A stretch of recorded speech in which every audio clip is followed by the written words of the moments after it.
Before tonight's presentation digs into the well data in the Marcellus, both in the Pennsylvania by Jerry and in New York by Lou, I would like to bring us up to speed on how the geology in the Black Shale affects the productivity of gas wells.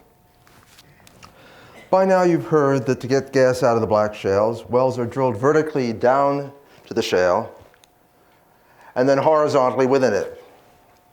Then the shale must be fractured in order to release the gas.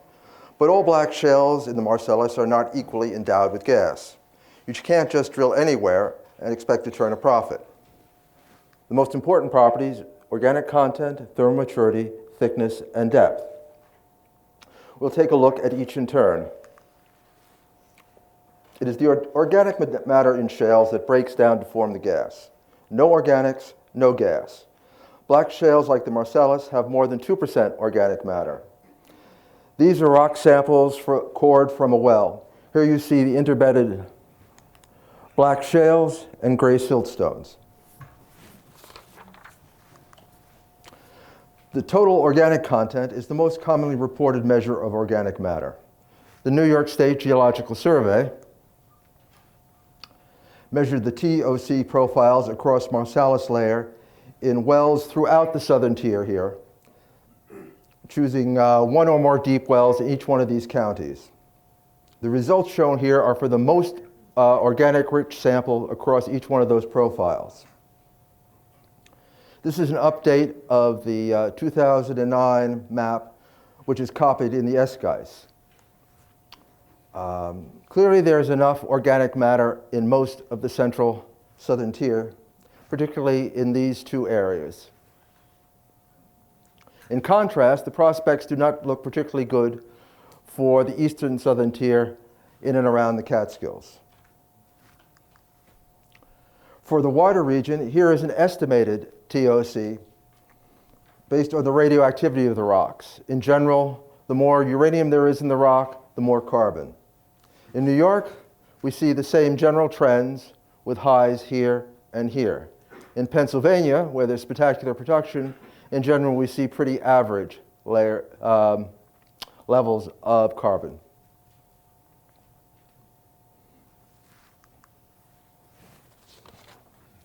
Petroleum is created by destruction as longer molecules are broken down into shorter ones.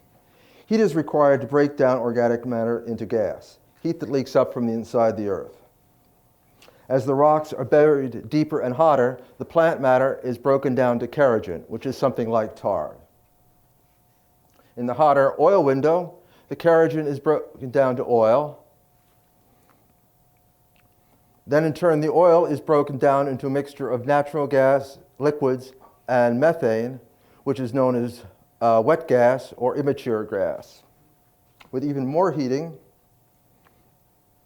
the natural gas breaks down into methane, and you're left with almost pure methane, which we call natural gas or mature gas.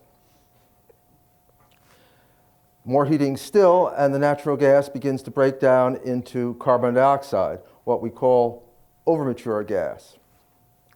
Note that the methane breakdown is very sharp here. In Pennsylvania, this is called the line of death.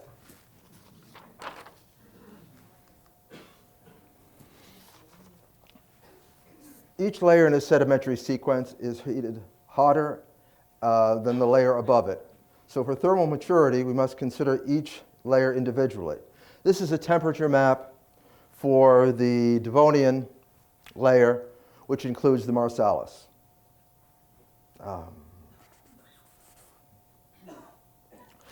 The hotter rocks here are marked in red, and the cooler rocks are marked in blue. I've added the approximate boundaries for the immature, mature, and overmature gases. In New York, most of the Marcellus is in the mature gas zone, with the less valuable dry gas. The most productive regions in the Pennsylvania, the sweet spot here is just above what Engeller has called the line of death, because production drops off so sharply to the southeast. Now, there's not much data in this region to tell us where the line of death extends into New York. However, if we look at the next map, This is copied from the Eskais. Most of this Catskills over here are overcooked. Again, I've labeled the three regions: immature, mature, and overmature. Now, if a shale is rich enough in organics, and if the shale is heated within the gas window, the next thing you need for a productive well is enough shale to frack. Fracking is the fracturing of a cylinder of rock around the wellbore, horizontal wellbore. To produce the most gas, you want the cylinder to be as large as possible that can fit within the shale layer. Now here is the geometry of that. The Marcellus here lies between two limestones. The volume of the cylinder is proportional to the square of the thickness. And therefore, as the layer gets thinner, it decreases sharply. It decreases very sharply at first. For example, if a layer is half as thick, then the volume that gets fractured is 1/4 the volume. Half the thickness, 1/4 of the volume. As a result, production drops off very sharply away from the sweet spot, as you saw in Chip's maps of the Haynesville and the Marcellus play. Therefore, the thinner the shale, the less potential for gas production, going west, north, and east from the sweet spot. Most of the organic-rich regions in the Marcellus in New York are below 100 feet. And here in Ithaca, far from the sweet spot, the Marcellus is only about 75 feet thick. Now, 75 feet is 1/4 of the thickness in the sweet spot, so that's 1/16 of a volume that's available to frack, or only about 6%.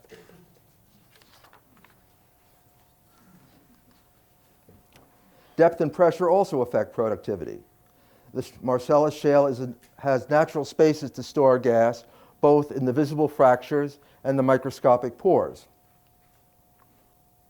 The greater the pressure and the depth, the more gas that can be squeezed into those spaces.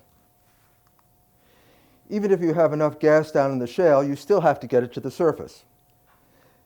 Gas here in the Marcellus is overpressured, resulting in a flood of gas when at first, like when the carbon dioxide when you open the bottle of soda.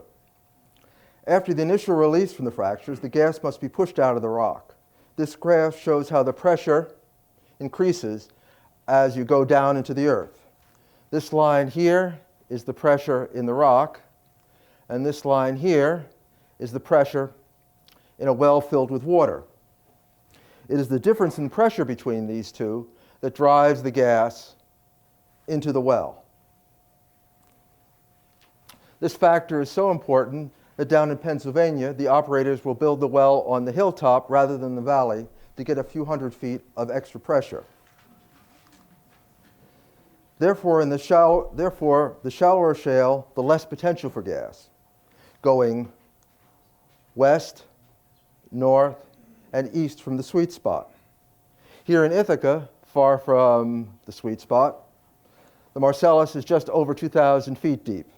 As a rule of thumb, operators prefer to drill where the shale is over 4,000 feet deep, twice as much. To review, the four most important factors for gas production are organic content, thermal maturity, thickness, and depth. For the Marcellus in the New York, there's enough carbon, but it looks like the Catskills is barren. For thermal maturity, dry gas, but again, the Catskill, it looks like it's overcooked. For the thickness and depth, they decrease going northward. So for the thickness, you're seeing lower frac volumes, and for the depth, you're seeing lower gas pressures. Just on these general considerations of geology, the prospects for profitable drilling in the gas production of the Marcellus do not look good for our southern tier. Most of the Marcellus is shallow and thin, and for the Catskills, it's overcooked and low in organics. These trends shouldn't come as a surprise, because this has been known since the start of the Marcellus play. Next up, Jerry will use actual production numbers from neighboring Pennsylvania to test whether the thickness and depth do indeed control gas production. And then he will project the possible production in New York should drilling begin. Thank you.